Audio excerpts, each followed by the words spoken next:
om hier naartoe is gekomen. Vandaar dat ik vind het fijn. Engels, she's a screenwriter en a showrunner van de Netflix hit show Young Royals. Voor today's team aan autonomie waar we het over hebben. She has chosen for a very special angle. She's going to talk about the autonomy of failure. Give it up for Lisa Ambjörn.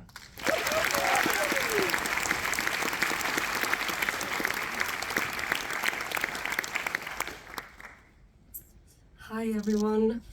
I have a bit of an infection in my vocal cords, so I hope you can hear me properly. This.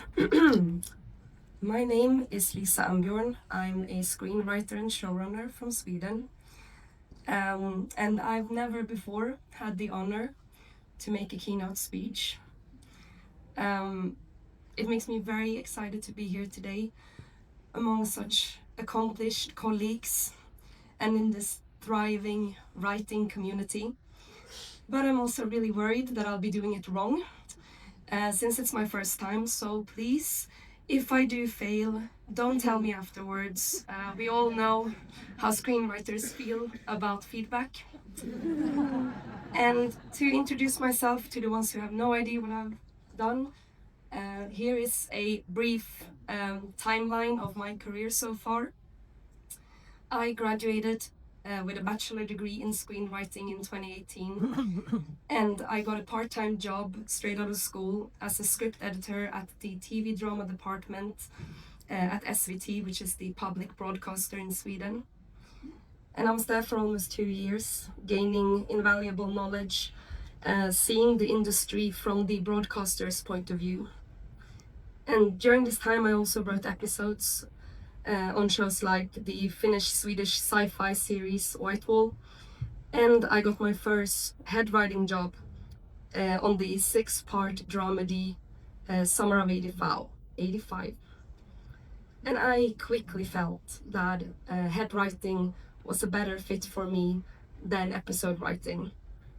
I think the responsibility of the head writing position brought out better qualities in me than episode writing ever did.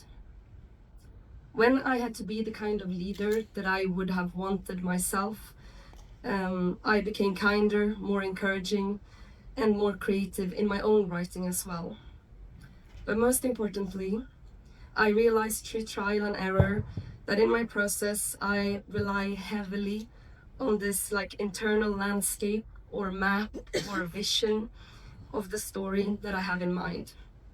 And you can call it whatever, but it's the first spark of the story that when it comes to you, the sense of the world slowly building up inside of you, but you do not yet really know the exact shape of it.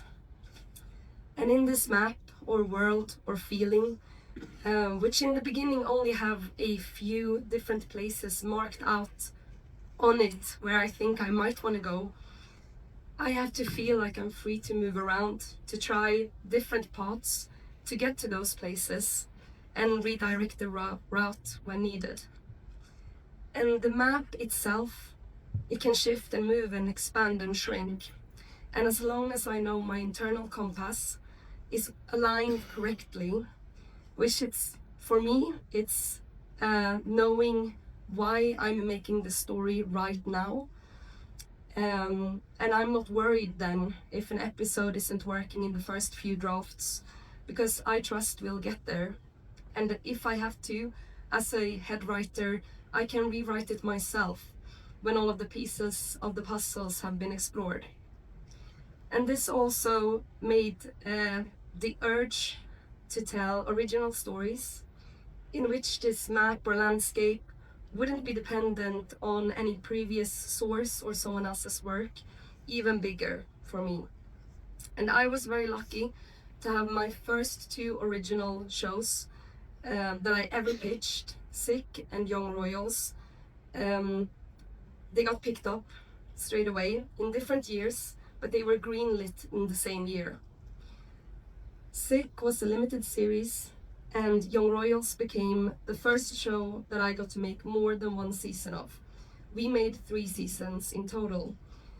And during the work on the second season, I was also on the European Showrunner program at the International Film School of Köln. And through all of this work, I came to understand how I want to work creatively and professionally. And it has everything to do with the theme of today, which is obviously autonomy. But when we speak about autonomy in our industry, we also have to talk about its counterpart, which I define as dependency. Because there's no doubt that it takes many hundreds, sometimes thousands of people in order to be able to create our art. In the best moments of dependency, we work in unison.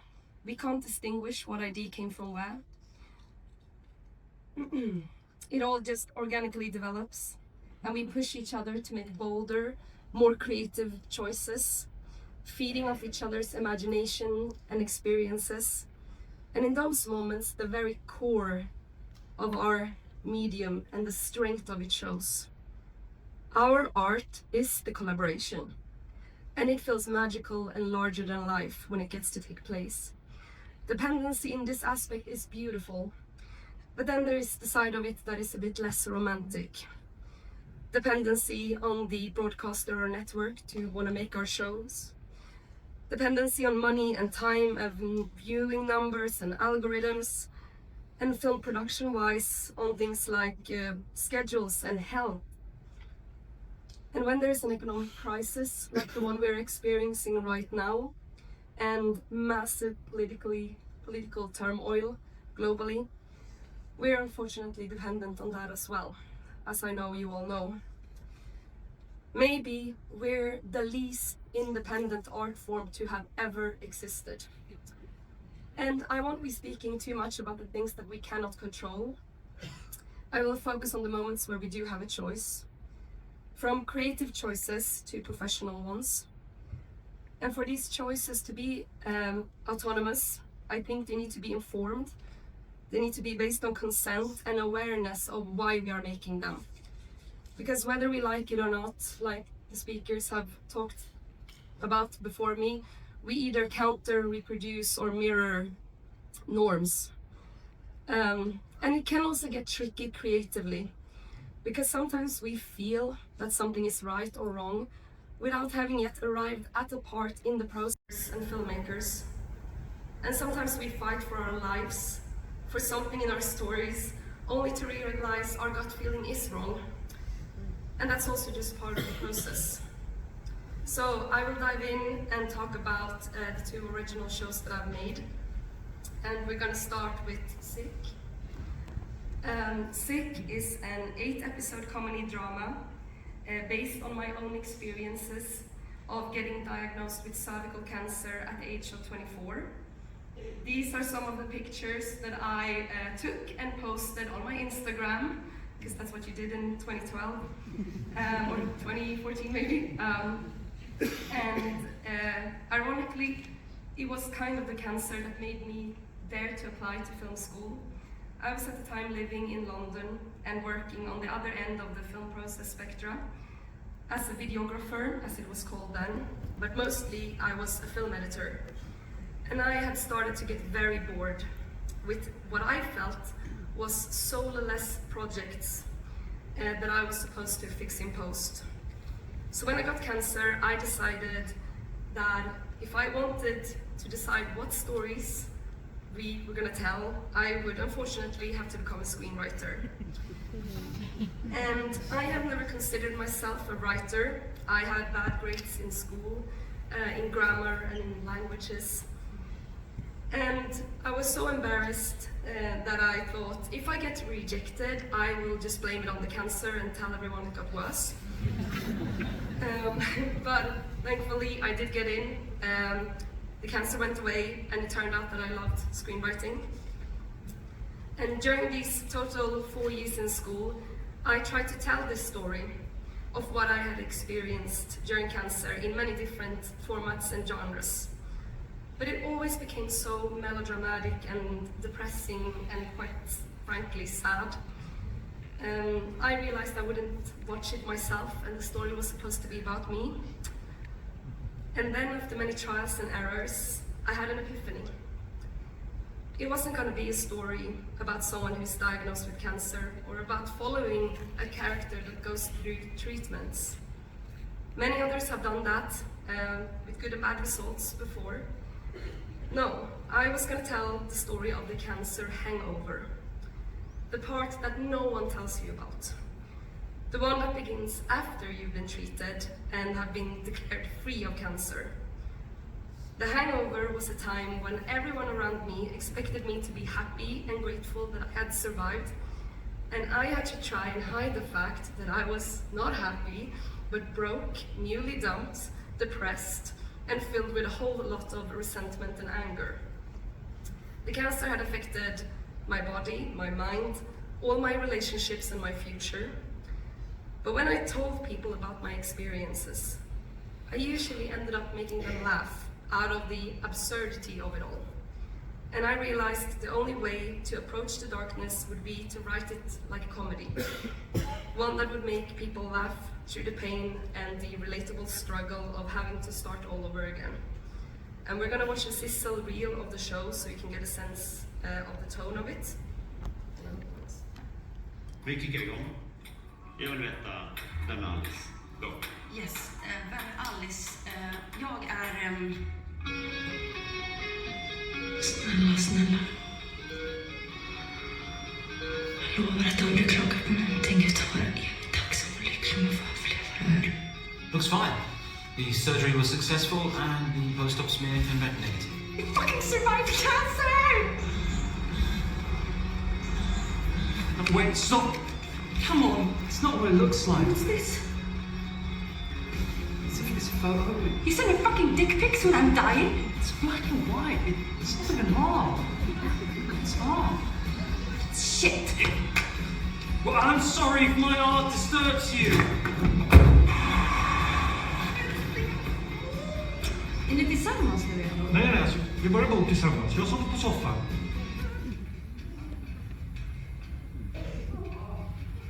Det här är ditt fel.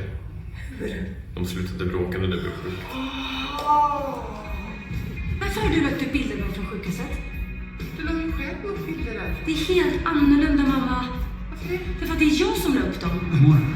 Inte så bra faktiskt. Ingen ambulans? Ja, nej, det är mer psykiskt. Tja. Jobbar du här? Det kommer inte jobba i evigheter, men just nu gör jag det för att jag har inga pengar. Vem är han? Jag tror inte så lite. Okej, du ska ta fatt, för så följer jag. Vadå, men han är väl vår jävla Marvik, eller? Jag tycker verkligen det är sant. Jag tar. Däremot att de tog bort den här själva livmoderhalsen, så nu har de sytt ihop själva vaginan med livmodern. Så normalt så man liksom lägger den här. Ursäkta mig, men det är svårt att undgå röster. Men så här ser det ut. Så här. Men titta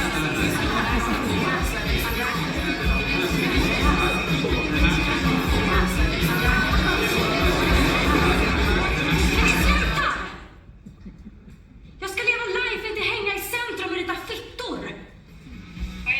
Måste hitta några test lika väl. Vänta nu. Jag googlar inte, jag håller på att swipar.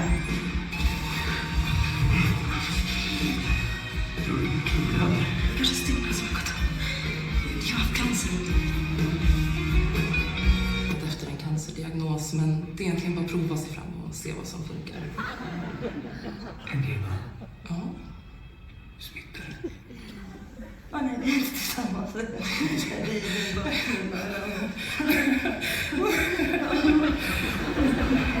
är bara att acceptera att man behöver göra om allting. Från början. Fixa karriär, boende, hitta meningen med livet och så vidare. Och framförallt, se till att ens bonani fungerar. Knulla cancer! Folk vill veta saker om mig.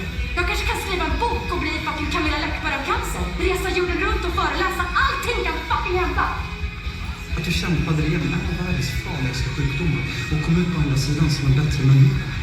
Tänk om jag inte gjorde det. Men jag ska fixa det. Ett liv. Ett som förtjänar att överleva.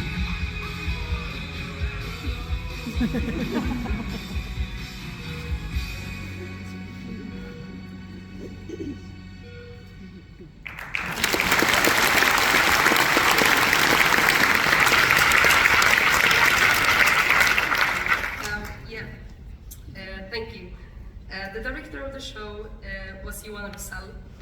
We went to film school together, and I chose him for his ego-less way of collaborating. He encouraged me in the writing process and pushed me to be bolder and more daring, and my request of getting to be a part of the entire process was only ever met with enthusiasm from him and the producers. From pre-production through the entire shoot, the editing room and the final cut, I was there with him, we did it together. And that's what made me really understand that this is the way that I prefer to work. I got to practice my showrunning skills unofficially and see the benefits for the entire team that came with it. I could, by being open and allowing for everyone else's process to take place, just like the director pushed me while writing, or like the main lead, Carla, inspired me in the casting process, I could now push them and approve of throwing away lines and improvising. I could make them take bolder decisions. The total budget of Sick was around 600,000 euros, and it's eight episodes times 25 minutes, so quick maths. It was very low budget. And this, of course, puts limitations on the creativity. For this project in particular, I think the biggest cutback was in terms of the choice of having a single point of view. Alice, Carla, is in every single scene of the entire show, which works really well. It's not a bad thing. But originally, I had in mind that even if Alice is the lead, we would see a few of the other characters and kind of go off with them. Like Alice's mother, for example, suddenly seeing her and how her life had been affected by having a sick daughter and having to be a person taking care of someone. But very early on in the process, knowing what format I was pitching for and the kind of budget it would get, that was the decision I had to make to get it made.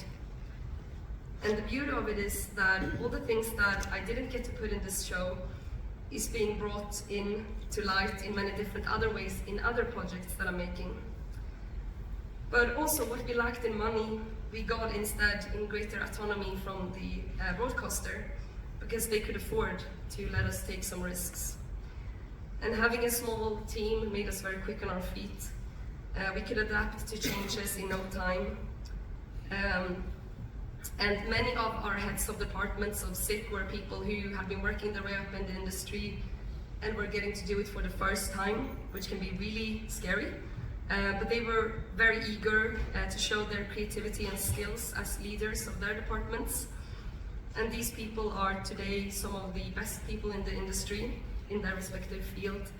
And they still speak highly of SIC as one of the smoothest and best projects they've ever been part of, which makes me incredibly proud.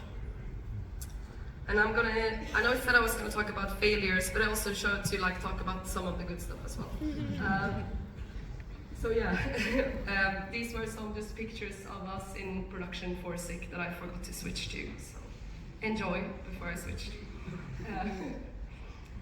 So now I'm going to jump in to talk about the counter opposite of SIC, which was Young Royals. It was different both budget-wise and pressure-wise, and in the way that the idea originated. The production company that I was making SIC with had pitched me a bunch of different ideas that they wanted to continue working together with me. And one of them was a story that they had originally intended to be a documentary about the everyday life of some students at an elite Swedish boarding school. But the production company had realized it would be impossible to gain access to that exclusive school where they wanted to shoot, because the noble community in Sweden doesn't allow outsiders in. And now they have turned this idea into a fictional whodunit murder story in the style of Elite and similar shows that was very popular in 2019. It followed a teenage girl, the child of a diplomat, who moved back to Sweden to connect with her Swedish roots. But instead, a boy is found dead on the school grounds, and we go back in time and see who killed him and why. theme of the show was panelism, hierarchies, peer pressure, and elitism. And this story did not resonate with me the slightest. But there was one character in the material, a fictional prince. And in this brief pitch document, which was a one-pager, suggested that maybe the dead boy would turn out to have been the secret lover of the prince. And that did strike something in me. It was like turning on, you know, a little light in a dark room, and suddenly it's starting to illuminate different parts of it. And this map or landscape was suddenly born and started to reveal itself to me. My mind flooded with images of what could be. I imagined a teenage prince reaching out to touch the hand of a working class boy and feeling his world shudder but his heart swelling. And I imagined a boy with the burden of carrying not only his family's heritage forward, but that of an entire nation. I imagined a couple of local siblings starting at this posh boarding school and having completely different experiences because of their different personalities and different needs. And these are some of the references that I had when I came up with Young Royals. It's Marie Antoinette, Sofia Coppola, It's Normal People came out the year we started production. Scum, the very famous, I can't remember what it's called now in English. Show Me Love, I think it's called. Yeah, Fucking Normal, it's called in Swedish. But I went back to the producers and I asked if I could change everything. If I could rewrite it completely and turn it into a pure young adult drama. No murders, no crime plot, just a story about a prince falling in love with a working class boy and the complication that follows because of the different roles that they have been born into. And thankfully, they said yes. And I rewrote it all and turned it into the pitch of what would become Young Royals. I wrote the storyline and characters outlines that I thought I would have lots of time rewriting myself. Because at this point, we were still used to at least a year of production or development even, before something was even greenlit. But when we pitched it to Netflix, they said yes immediately.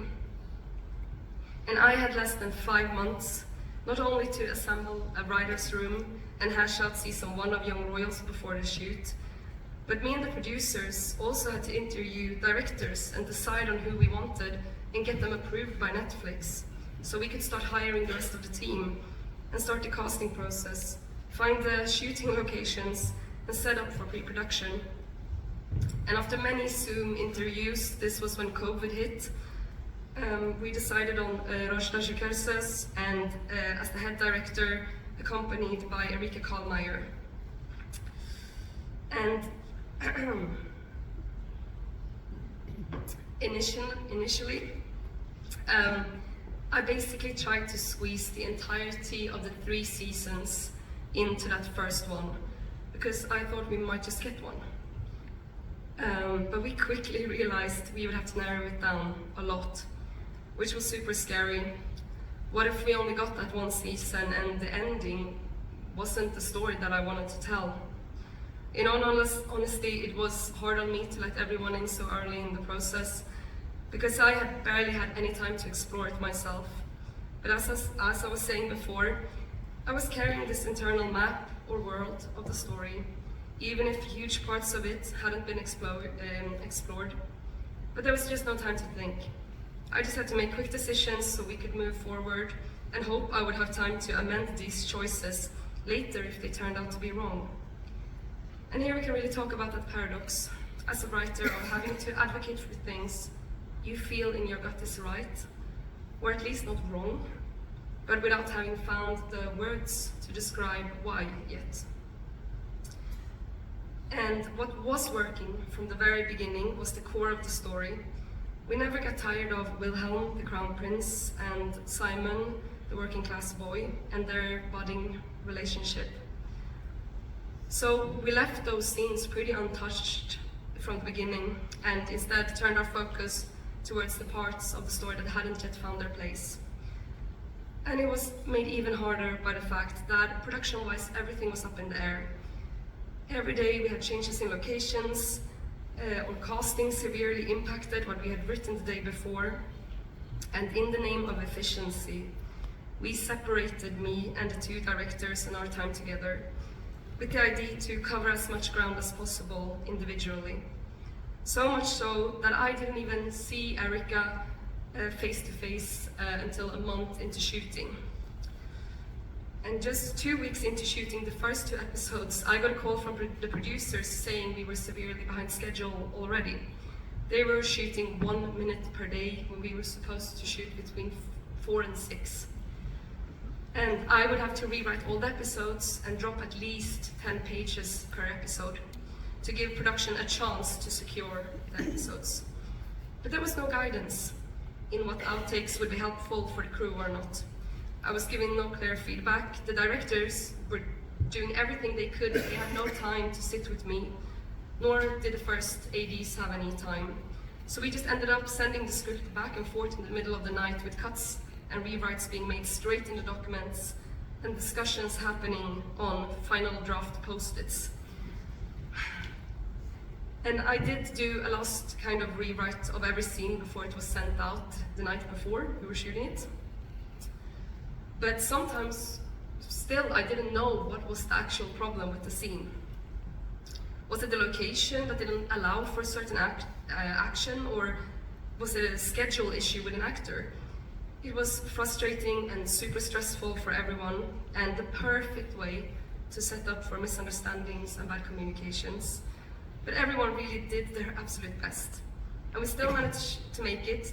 We made a show in which you can see everyone's craft and contributions come together. A show we're very proud of, with a team we're very proud of. And the core of the story was strong enough that together with everyone's best intentions, hard work and creativity, we were lucky enough to see Young Royals grow into a global phenomenon. Happy I could pronounce that word. With its own fandom. And I will show the trailer of this one.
We got a big audience for this show. We got a known fandom that would send us letters and they would make their own merchandise. The actors' fame skyrocketed. I think they have like 2 million followers on Instagram. It's ridiculous.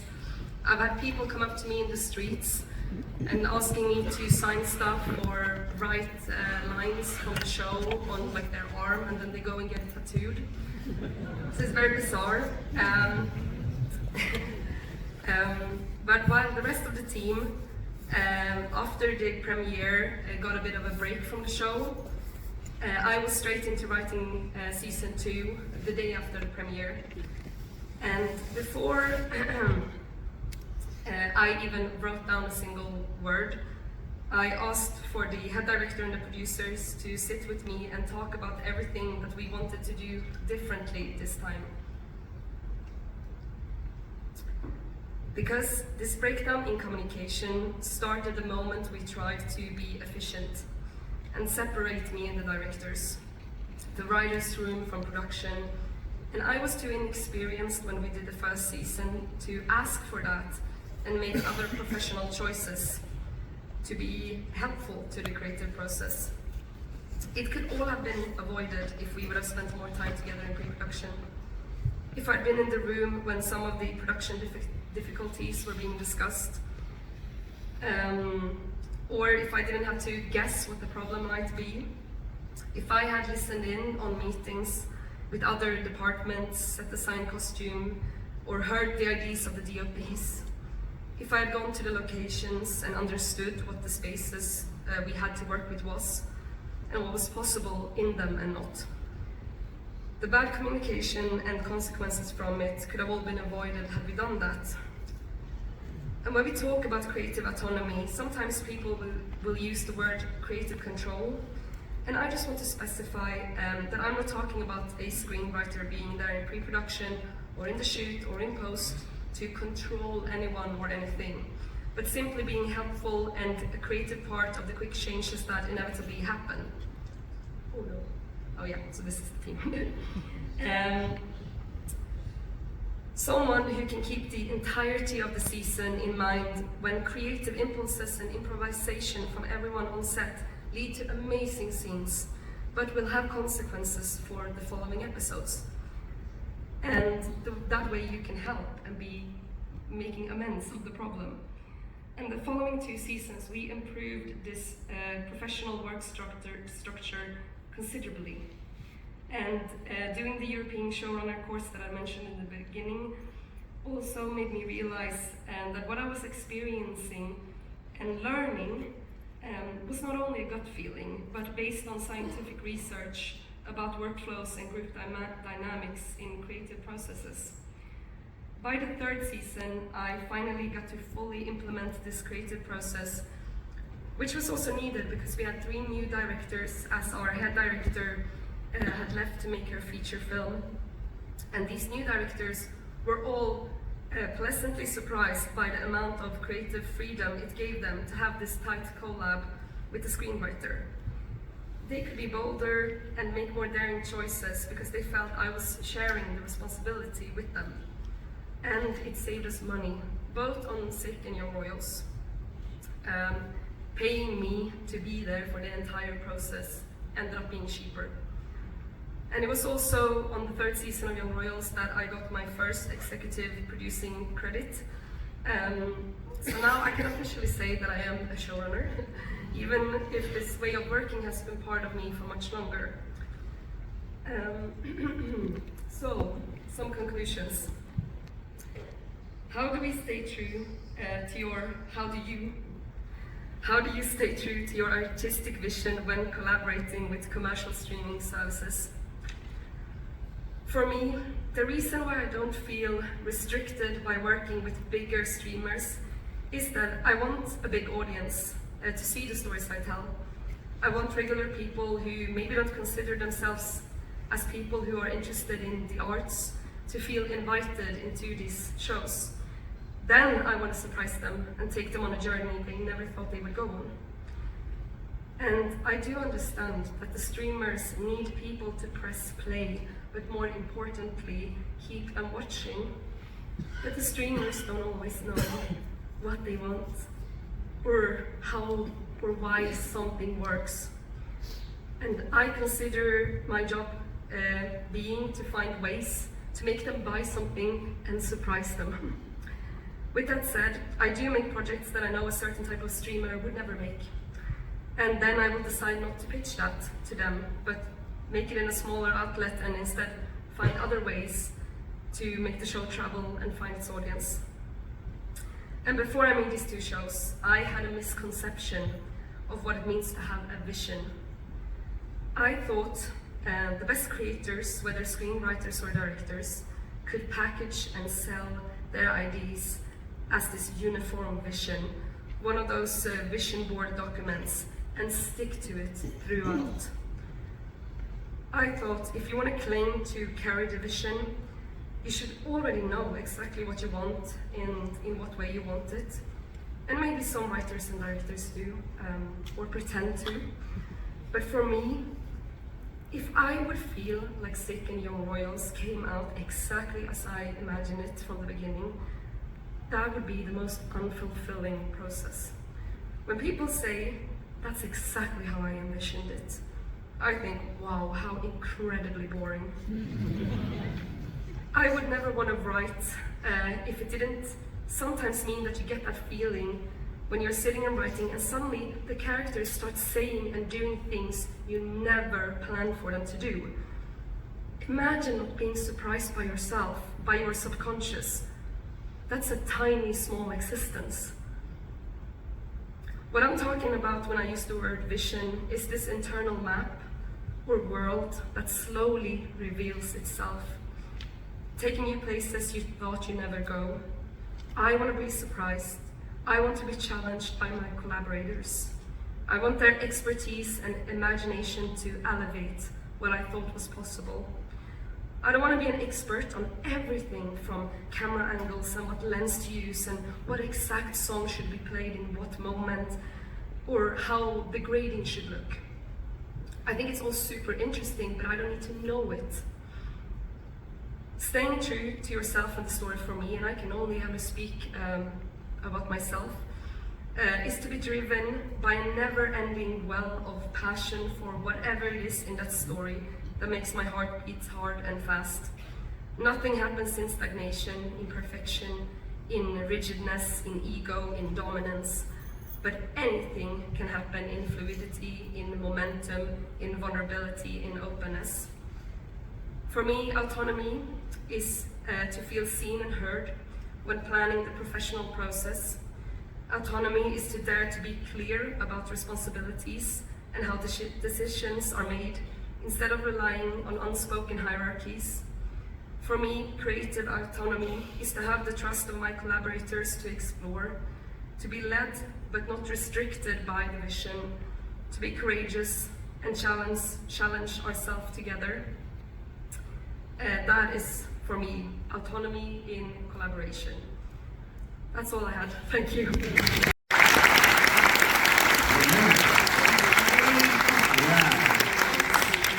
I can imagine that a lot of people here have questions for you.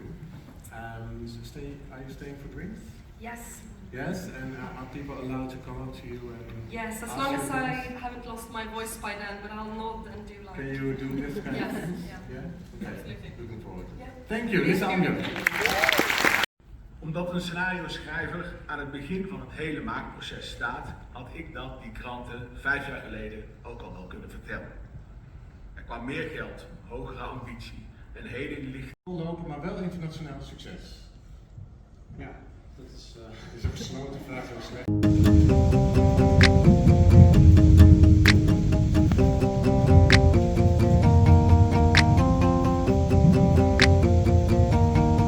If you like my video, like, comment and subscribe now to stay up to date with my content. If you want to be the first to know about my new videos, become a member now and never miss any of my content.